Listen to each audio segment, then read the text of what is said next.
Study आई 8 में आपका फिर से स्वागत है। आज हम रेलवे के 15 महत्वपूर्ण साइंस के प्रश्नों को लेके आए हैं जो एस.के. झा सर के पुस्तक से लिया गया है। तो अब हम देर ना करके अब सीधे हम क्वेश्चन पे आते हैं। तो आज का मेरा पहला प्रश्न है, मलबरी फ्रूट इज शहतूत का फल क्या है? Option A cirrhosis, B syconus, B C samara, D nuts. तो इसका राइट आंसर है ऑप्शन ए सिरोसिस। शहतूत का फल सिरोसिस है। वहीं बात करें तो साइकोनस का तो एक या मिश्रित फल है,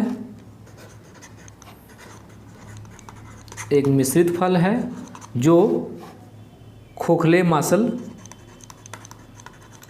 मसल मांस पुष्पक्रम टंडल से बनता है और इसकी संरचना के भीतर छोटे छोटे फूलों का विकास देखा जाता है। वहीं बात करें तो फल का जो अध्ययन करते हैं उसे क्या कहते हैं? उसे पोमोलॉजी कहते हैं। पोमोलॉजी कहते हैं, फलों के अध्ययन को पोमोलॉजी कहते हैं। अब और पुष्पों के अध्ययन को क्या कहते हैं? एंथ्रोपोलॉजी कहते हैं। अब वृक्षों के अध्ययन को डेंड्रोलॉजी कहते हैं और विषाणुओं के अध्ययन को वायरोलॉजी कहते हैं और कीटों के अध्ययन के लिए एंटोमोलॉजी कहते हैं। तो ये सब जो रिलेटेड है वो पेड़ पौधे और फल से ही रिलेटेड के अध्ययन के बारे में हमने बताया। आज का हम दूसरा प्रश्न की बात करें तो a bond form by sharing of electron between atoms of the element is called. तत्वों के परमाणु के बीच इलेक्ट्रॉन के बांटने से बनने वाले बंध को कहा जाता है। Option A ionic bond, B covalent bond, C covalent bond, D none of this. तो इसका राइट आंसर है ऑप्शन सी कोवैलेंट बॉन्ड।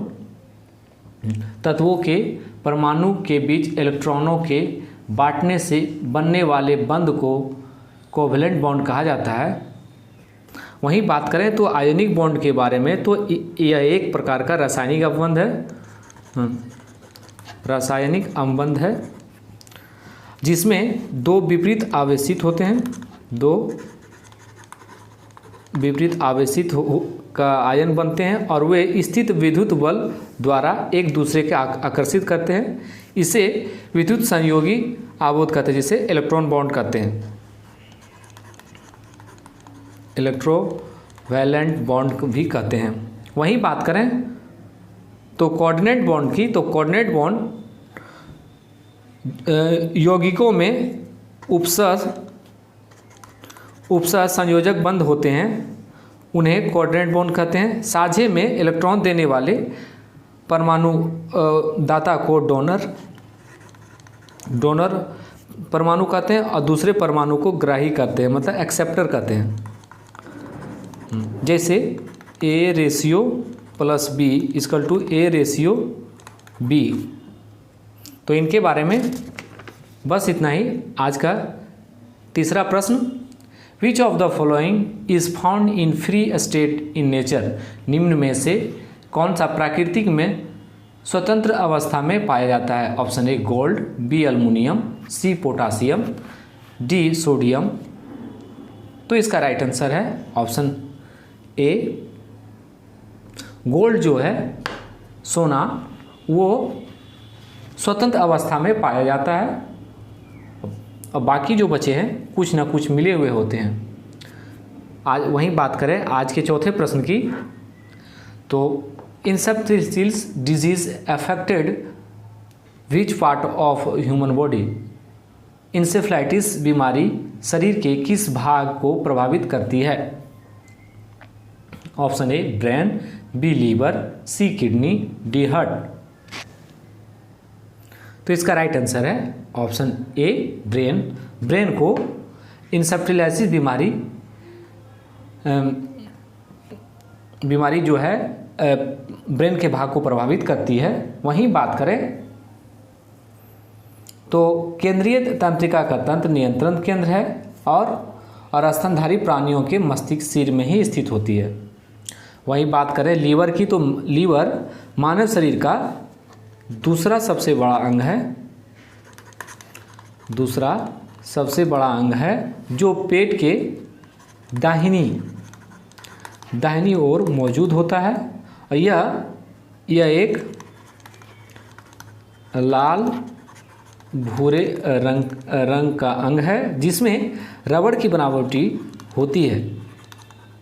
और इसका वजन कितना होता है? पाउंड में बात करें तो ये 3 पाउंड का होता है। तो इनके बारे में बस इतना ही। आज का 5वां प्रश्न, which of the following element is the common constituent of amalgam? निम्न में से कौन सा तत्व अमलगम का सर्वनिष्ठ संगठक है? Option A tin, B mercury, C zinc, D aluminium. तो इसका राइट आंसर है option B mercury. Mercury amalgam का सर्वनिष्ठ संगठक है। वहीं बात करें आज के 6ठे प्रश्न की, तो which of the following is the formula for the saturated hydrocarbons? निम्न में से कौन सा संतृप्त हाइड्रोकार्बन का सूत्र है? Option A CnH2n-2, B CnH2n+2, CnH2n+1, D CnH2n-1। तो इसका राइट आंसर है ऑप्शन बी CnH2n+2, जो संतृप्त हाइड्रोकार्बन का सूत्र है। वहीं बात करें तो आज के 7वें प्रश्न की,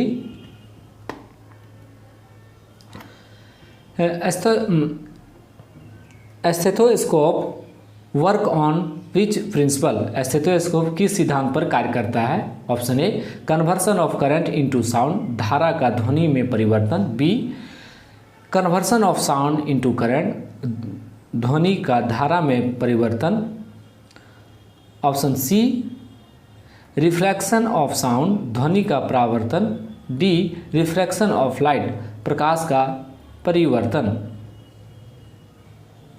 तो इसका राइट आंसर है option C reflection of sound, ध्वनि का परावर्तन।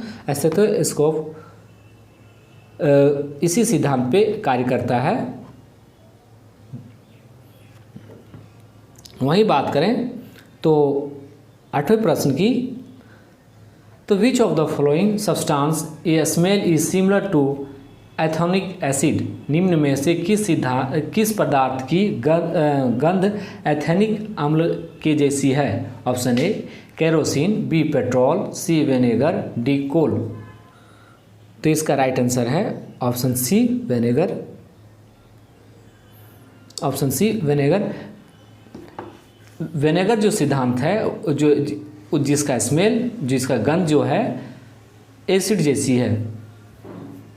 वहीं बात करें आज की 9वें प्रश्न की, तो how many hydrogen atoms are present in chloropropane? Chloropropane में कितने हाइड्रोजन परमाणु उपस्थित होते हैं? Option A 3, B 5, C 7, D 9। तो इसका राइट आंसर है ऑप्शन सी 7। क्लोरोप्रोपेन में 7 हाइड्रोजन परमाणु उपस्थित होते हैं। वहीं बात करें आज के 10वें प्रश्न की, तो डेजर्ट प्लांट आर जनरली, रेगिस्तान पौधे आमतौर पर क्या होते हैं? ऑप्शन ए विविपेरस, बी गूदेदार पौधा, सी घास, डी उपयुक्त सभी। तो इसका राइट आंसर है ऑप्शन सी घास। रेगिस्तान के पौधे आमतौर पर घास होते हैं। वहीं बात करें तो अगर घास की बारे में बात करें तो दुनिया के हर कॉन्टिनेंट में घास के कुछ अलग अलग नाम से भी जाने जाते हैं। जैसे ब्राज़ील में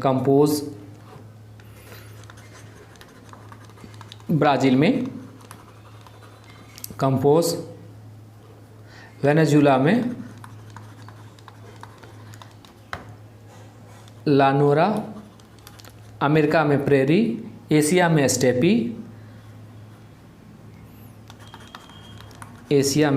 स्टेपी, ऑस्ट्रेलिया में डाउन और साउथ अफ्रीका में वेल्ड है।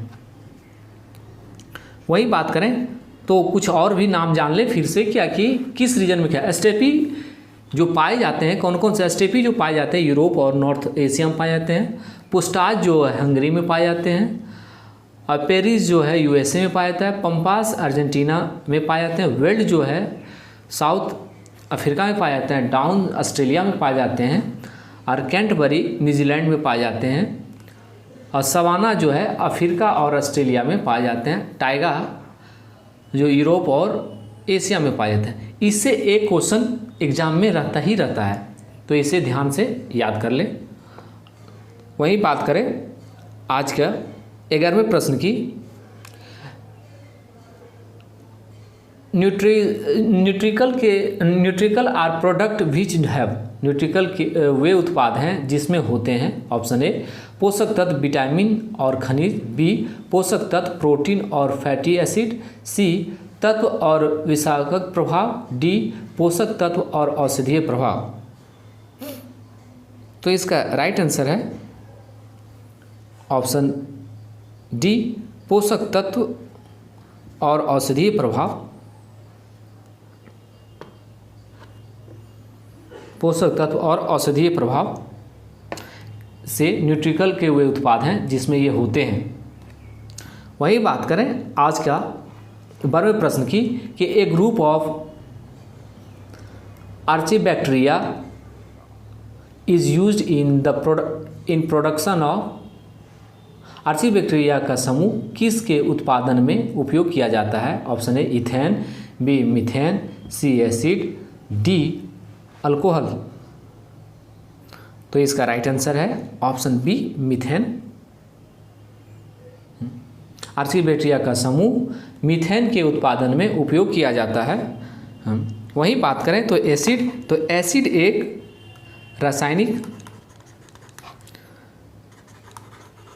रासायनिक यौगिक है जो जल में घुलकर हाइड्रोजन आयन बना देता है, और इसका पीएच मान जो है 7 से कम होता है। वही बात करें तो अल्कोहल एक इथेनॉल युक्त है, इथेनॉल युक्त पेय है। मादक पेयों की समानता में ये 3 वर्गों में विभाजित किया गया है। वहीं बात करें तो एक बियर, एक वाइन, एक स्पिरिट्स है। तो इनके बारे में बस इतना ही। आज का 13वां प्रश्न, the value of Planck constant is, Planck constant का मान क्या है, option A 6.62 into 10 greater than 34 joule, B 6.62x 10 greater than 34 joule S. तो इसका राइट आंसर है option B.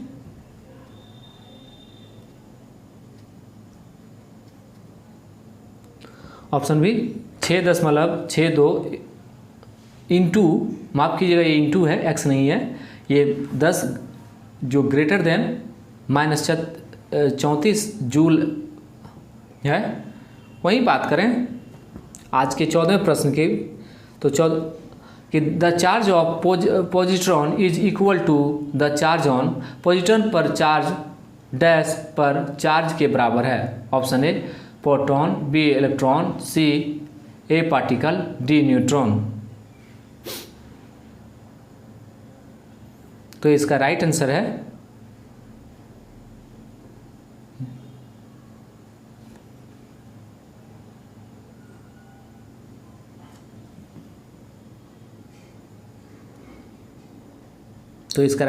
Option A, proton. The charge of positron is equal to the charge on proton. Positron पर charge proton charge के बराबर है। वहीं बात करें तो इलेक्ट्रॉन का द्रव्यमान 9.109 इंटू -31 kg है। वहीं विद्युत आवेश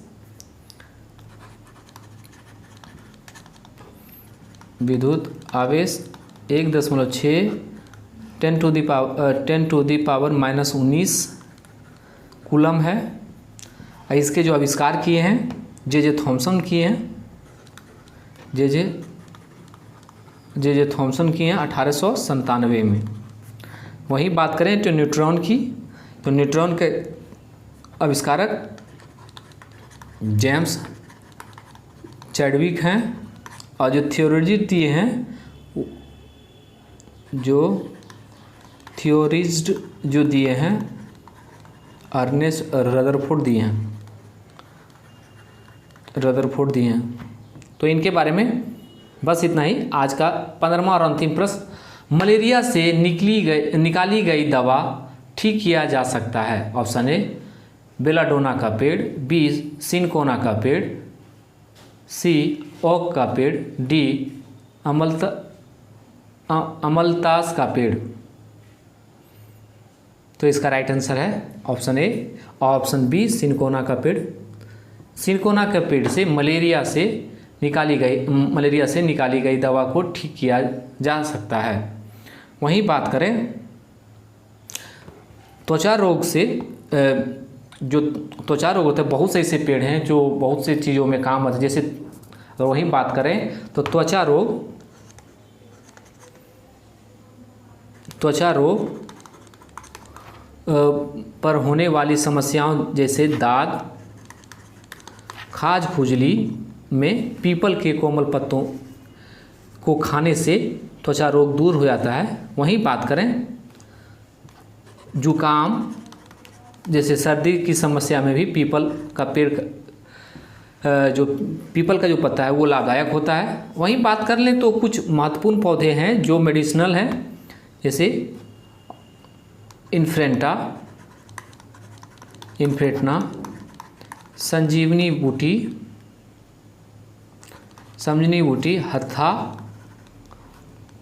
हत्था जोड़ी, तेलिया कैद, श्वेत अपराजिता बहुत कम मिलता है। ब्लू कलर वाले अपराजिता आम जगह पे मिल जाएंगे, लेकिन श्वेत वाले अपराजिता ये धार्मिक के रूप में भी बहुत सा इम्पोर्टेंट है। प्लास,